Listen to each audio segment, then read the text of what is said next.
What's up, everyone? Thank you for tuning in. This is Jay from the Crypto channel, and in today's video, I'm going to be talking about cybersecurity and the different cyber attacks that's been happening the past couple months to a year.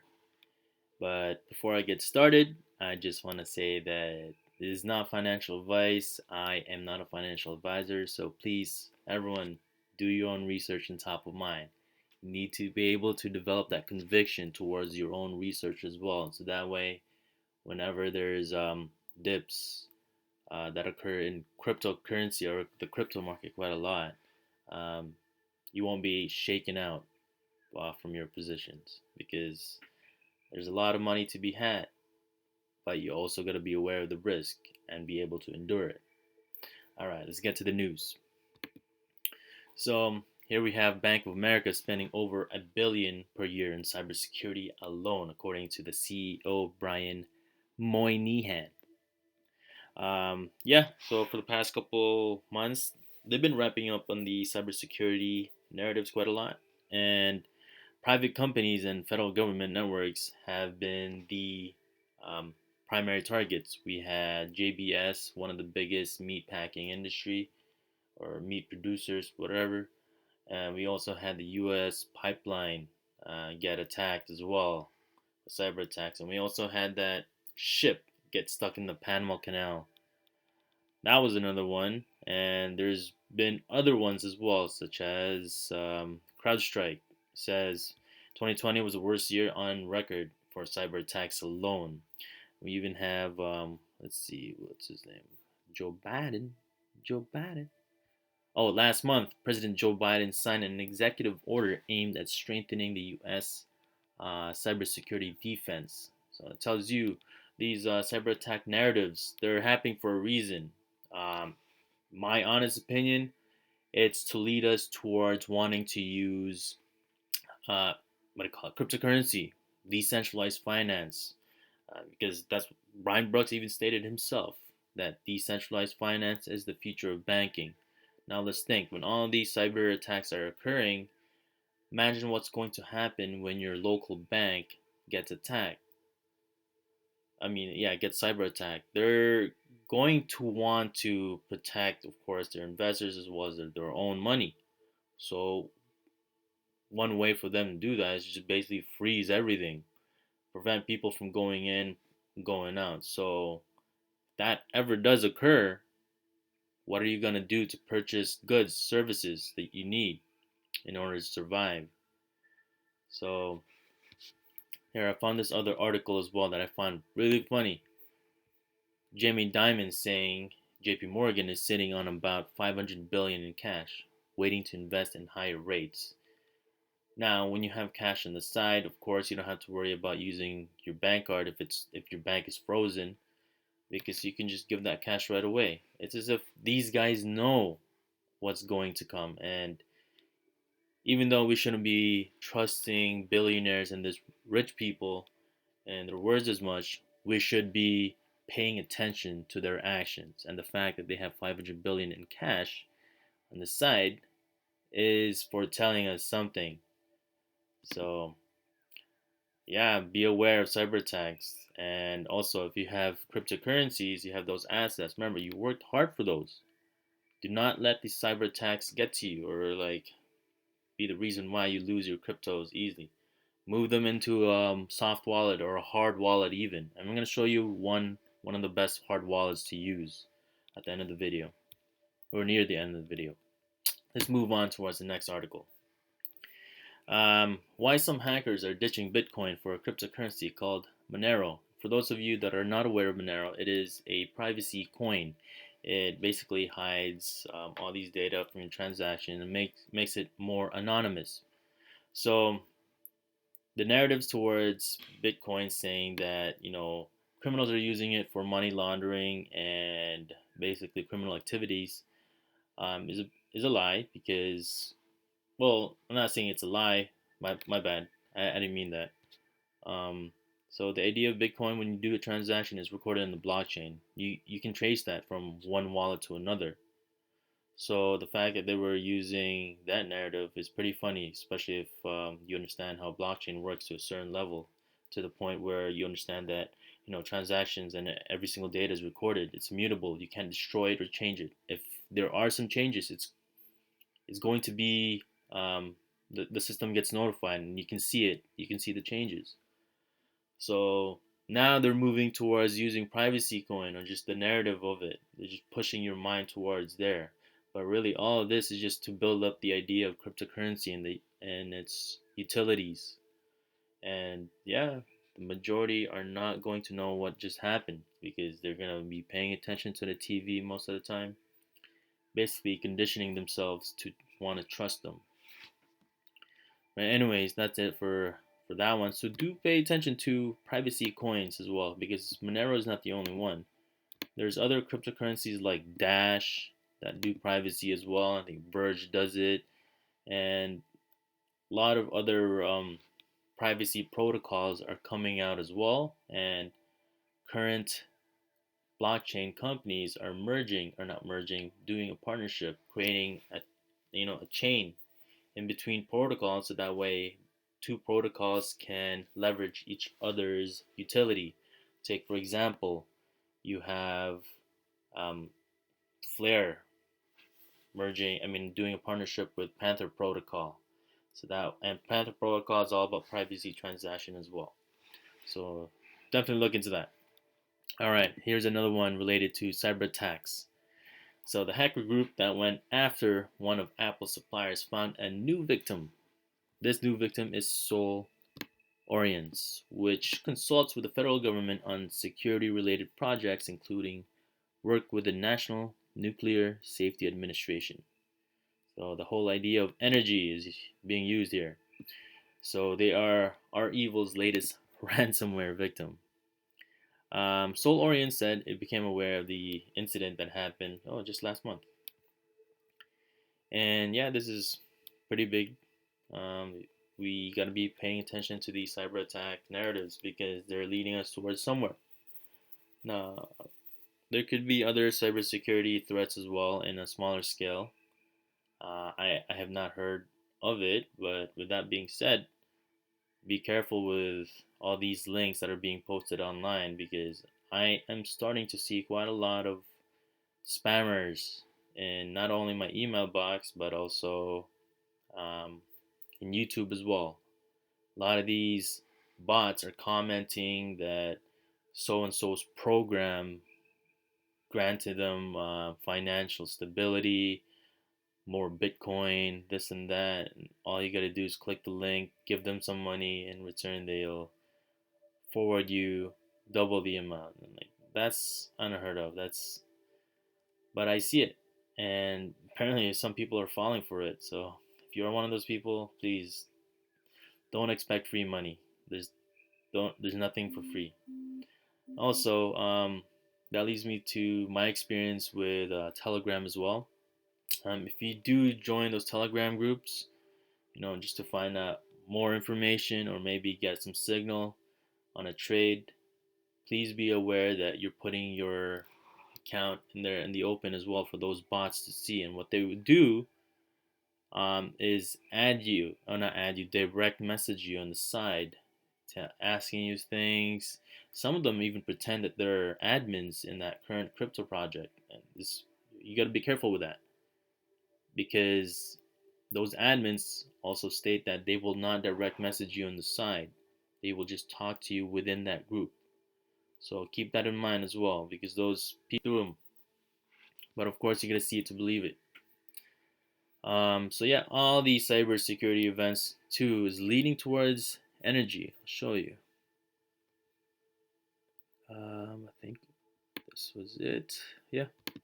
So one cybersecurity firm, which has been documented, which has seen documents posted on the dark web, told CNBC that they include invoices for NNSA contracts, description of research and development project managed by defense and energy contractors dated as recently as 2021.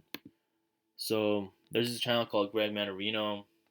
He stated that the inflation is going to be hidden in the energy sector, and he said that like a couple months ago in certain videos, and he says it multiple times, and all of the stuff he's saying basically comes true. And ever since then, there's been an increasing amount of narratives towards the energy sector, cyber attacks, and the only thing I can think of what the end game is, it just leads all back to blockchain and the use of cryptocurrency because in blockchain, data is immutable. So for any attackers that come in, they can basically it's a lot easier to track them. And yeah, the whole idea of artificial intelligence being used to track everything as well makes it more efficient. So now we don't have to worry about humans having to monitor everything 24/7. Now we can just rely on artificial intelligence. So everything leads to there. But you know what? You gotta understand the whole cryptocurrency economy, which is the new economy, as well as read between the lines with all these CNBC narratives and all these other narratives because nothing's what it seems. You know, they say one thing but do the other. So yeah, keep yourself safe out there. Follow channels like Greg Manarino and also Crypto Teacher as well. That guy's amazing. Follow the Crypto Teacher. He understands the New World Order really well because he's been studying it for months, or not years. And yeah, I've been following his channel for like a year, and I've learned quite a lot since. And I've been seeing things through a different perspective ever since I came across his channel, and also Greg Manarino's, as well as other cryptocurrency channels out there. And I leave all of them in the description of my videos as well, right here. Also, if you haven't subscribed, please do so. I do keep up with all these different events that happen. I do try to post them on a daily basis. So if you want to get notified right away, you got to be a subscriber. That way you understand and understand the new economy as well as see the different picks that I like to talk about because some of these picks they have made me money, a lot of money, and other people as well. Anyway, so yeah, the idea of cyber attacks is getting really big. You guys want to stay safe. If you have cryptocurrency, what you want to do is you want to get a hard wallet. If you want to find this hard wallet called Ledger, yeah, visit my description. This is the link. I'm going to show you guys. I'm going to be transparent. Boom. That is my affiliate link, by the way. It doesn't make you pay any extra. It just tracks that you came from my suggestion. So this is how the website looks like when, oh my god, internet connection is taking so long. So I've been using their wallet for quite some time now, like over a year. And the beauty about it is that inside that wallet, you can do loans as well. You can loan out your cryptocurrency, earn passive income that way. There's also a decentralized exchange in there for you to swap your crypto. Now, keep in mind, each one of these wallets will come with its own 24-word recovery phrase. And yes, you should never share them. Hide it because that is your backup key. So let's say you lose your hard wallet because someone stole it. You can basically retrieve your funds using these 24 words. So yeah, that is basically another way for you to access your cryptocurrency if you don't have your hard wallet. So yeah. And also another tip is the Ledger Nano S and X. If you have around 5 cryptos or less, I recommend Ledger Nano S. For this one, you do have to attach it manually to the computer with a wire, whereas the Ledger Nano X, it's done by Bluetooth, and also this one houses more cryptocurrency. So if you're someone like me that has multiple sets of cryptocurrencies, because there's different niches out there, and learning all of these, it's hard for me not to develop a certain conviction with all these other cryptos that I fully understand. I mean, not fully understand, but I understand and believe in. So yeah, Ledger Nano S will get you more space. I highly recommend that one. But for starters out there that only want to get their feet wet with just 1 to 3 cryptos, Ledger Nano S is what I recommend. And yeah, they are both safe, very easy to use, actually really amazing. So that's why I recommend the Ledgers. I actually purchased at least like 5 Ledger Nanos, Nano S, not for me, but also for others as well. I have. I'm not gonna tell you how many I have. Okay, just know that it's just a handful. Gotta make sure that my not hard assets, digital assets are safe. The cyber attackers, man, are evil. They're gonna come after you. Just kidding. Anyways, all right. So let's get to the actual indicators. If you guys want one of the best indicators, visit traderschoice.net. This is Greg Manarino's website, and he does give away a lot of free information, guys, and they're very valuable information. So we're going to take a look at the US dollar index, crude oil, as well as the 10-year yield. So yes, as a general rule, when the US dollar index is down or weaker, it's stock market positive, and with crude oil, if it's high up, it's stock market positive. The yield rate, you want this to be low. All right, let's take a look. I already clicked on them. All right, crude oil got propped up because of that whole incident with the grease company yesterday at Illinois. He got attacked, and of course, this is going to get affected. I already knew that. So, yeah, expect the markets to go up.